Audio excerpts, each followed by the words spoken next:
Video کو like کر کے آگے شیئر ضرور کر دینا۔ جب اس گدھے نے کہا یا رسول اللہ میرا نام یزید ہے، آقا نے فرمایا تیرا نام یزید نہیں ہے، تیرا نام یافور ہے۔ آقا نے اس کا نام یافور رکھ دیا۔ اب بتا، ابھی تو یزید پیدا بھی نہیں ہوا، غیب دان نبی کو یہ بھی گوارا نہیں کہ جو گدھا میرا وفادار ہے اس کا نام بھی یزید ہو جائے، اس لیے کہ جہاں یزیدیت ہوگی وہاں وفاداری کبھی نہیں ہو سکتی۔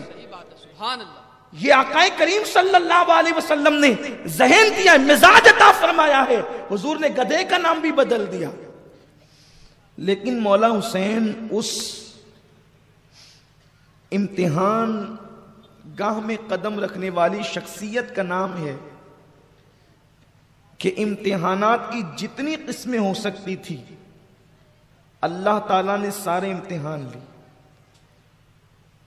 اس کی وجہ یہ ہے کہ جیسی ڈگری دینی ہوتی ہے امتحان ویسا ہی لینا ہوتا ہے۔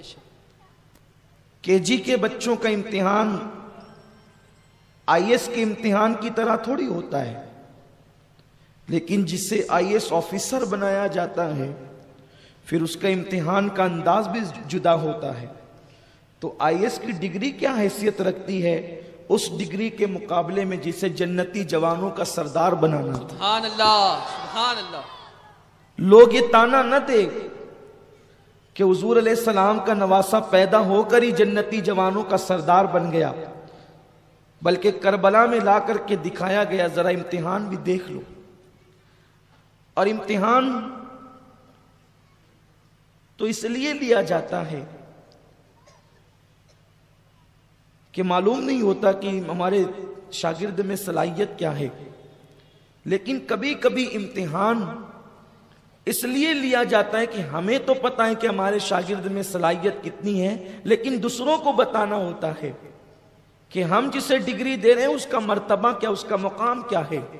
تو اللہ نے کائنات کو بتانا چاہا کہ دیکھ لو میرے حسین کی شان کیا ہے، اس لیے کہ مولا حسین نے جتنے امتحانات دیے ہیں وہ کسی اور سے آپ تصور بھی نہیں کر سکتے۔ بے شک جتنا ستائے گئے ہیں آپ کہیں اور اس کا تصور نہیں کر سکتے، بلکہ جو مولا حسین پہ غم کے پہاڑ ٹوٹے ہیں یا جو مصیبتوں کی گھٹائیں چھائی ہے، اگر وہ ہمالیہ پر بھی ڈال دیا جاتا تو ہمالیہ بھی ریزہ ریزہ ہو جاتا۔ یہ حسین پاک کا جگر ہے کہ حسین ہر غم کا گھونٹ پیتے جا رہے ہیں اور اللہ کا شکر ادا کرتے جا رہے ہیں۔ کبھی لوگ یہ بھی کہتے ہیں کہ اللہ نے قرآن میں فرمایا وَمَا أَصَابَكُم مِّن مُّصِيبَةٍ فَبِمَا كَسَبَتْ أَيْدِيكُمْ، کہ تم پر جو بھی مصیبت آتی وہ تمہارے ہاتھ کی کمائی ہے۔ کچھ لوگوں نے کربلا کے باب میں یہ بھی لکھا کہ حسین پر جو مصیبت تھی معاذ اللہ استغفر اللہ، یہ ان کی اپنی غلطیوں کا خمیازہ تھا۔ ہم ایسے لوگوں پر تو ہزار بار کروڑ بار لعنت کرتے بے ہیں، شک اس لیے کہ اگر ہر ایک کی مصیبت کو ایدیکم کے زمرے میں لے کر کے آؤ گے تو پھر وَلَنَبْلُوَنَّكُمْ کا مطلب کیا ہے؟ تب یہ کیسے جانا جائے کہ یہ اللہ کی طرف سے کسی گناہ کی سزا ہے یا امتحان ہے؟ دونوں چیزیں قرآن میں ذکر کی گئی کہ ہم تمہیں آزمائیں گے، اور ایک جگہ فرمایا کہ تمہیں جو مصیبت آتی وہ تمہارے گناہوں کی سزا ہے۔ تو گناہ کی سزائے یا اللہ کا امتحان ہے، اسے مانا کیسے جائے، کیسے جانچا جائے؟ تو مفسرین نے فرما دیا کہ جس مصیبت میں تم اللہ سے دور ہو جاؤ وہ اللہ کی طرف سے عذاب ہے، اور جو مصیبت تمہیں اللہ کے قریب کر دے وہ اللہ کی طرف سے امتحان ہے۔ اب دیکھو مصیبتوں نے حسین کو اللہ سے دور کیا یا قریب کیا۔ نادان کو اتنا بھی قریب ہو سکتا ہے کہ سارے زخم سے چور ہو کر کے جب سر سجدے میں رکھتا ہے تو جام شہادت نوش کرتا ہے۔ اس سے بڑا ثبوت کیا ہے کہ حسین امتحان دے رہے تھے۔ اور پھر وہ مولا حسین جسے مدینہ منورہ چھڑوایا جا رہا ہے، مکہ المکرمہ چھڑوایا جا رہا ہے، اس حسین پاک کی عظمت کیا ہے۔ بس ایک بات عرض کر کے اپنی گفتگو کو کل کی گفتگو سے جوڑ دیں گے۔ جو یزید پلید اتنا ظلم کر رہا ہے، کیا اسے معلوم نہ تھا کہ حسین کون ہے؟ کیا اس کی آنکھوں سے چھپا ہوا تھا کہ مولا حسین کون ہے؟ آئیے مولا حسین کی عظمت صحابہ کے درمیان کیا تھی۔ امام ذہبی رحمت اللہ تعالی علیہ لکھتے ہیں، یہ ذہبی محدث بھی ہیں، مورخ بھی ہیں، بڑے مرتبے ہیں ان کے۔ وہ لکھتے ہیں کہ مولا حسین کا عالم شباب تھا، عین جوانی کے دن تھے۔ مدینہ منورہ کے ایک محلے میں میت ہو گئی تو میت پر اہل مدینہ کی یہ تمنا ہوئی کہ جنازے کی نماز، چونکہ اب نبی تو ظاہری طور پہ وصال کر چکے ہیں، تو ہمارے خاندان کے فرد کی نماز جنازہ آل نبی پڑھائیں گے، اولاد رسول پڑھائیں گے۔ تو انہوں نے مولا حسین کو مدعو کیا کہ ہمارے خاندان میں میت ہو گئی، لہٰذا آپ تشریف لائیں، اور دنیا سے جانے والا حضور کا صحابی ہیں، اگر آپ آ کر ان کے جنازے پہ نماز پڑھ دیں تو آل نبی کی آمد ہم یہ سمجھیں گے کہ نبی کی آمد ہو گئی۔ مولا حسین جنازے میں تشریف لے گئے۔ جب جنازے میں گئے تو آپ نے جنازے کے دور اپنی نالین اور اپنی جوتیاں اتار دی، اور اپنی جوتیاں اتارنے کے بعد آپ جنازے کے قریب کھڑے ہوئے، آپ نے نماز جنازہ پڑھائی، اور جب نماز جنازہ پڑھا لی تو آپ لوگ اچھی طرح سے جانتے ہیں کہ اگر جوتیاں اتار کر کے آدمی مٹی پر چلے تو اس کے تلووں میں مٹی تو لگے گی۔ مولا حسین گئے تو پیروں میں مٹی لگی، واپس ہوئے تو پیروں میں مٹی لگی، اور آپ جب اپنے نالین کی طرف، اپنی جوتیوں کی طرف بڑھنے لگے تو صف کے اندر کمبل اوڑے ہوئے ایک بوڑھا تھا جس کی سفید داڑھی تھی، لیکن اس نے سر سے لے کر کے اپنے پورے بدن پر ایک کمبل اوڑھ رکھا تھا۔ غالباً وہ دن سردی کے دن رہے ہوں گے، تو اس وجہ سے اس بوڑھے کو کوئی پہچان نہیں سکتا تھا۔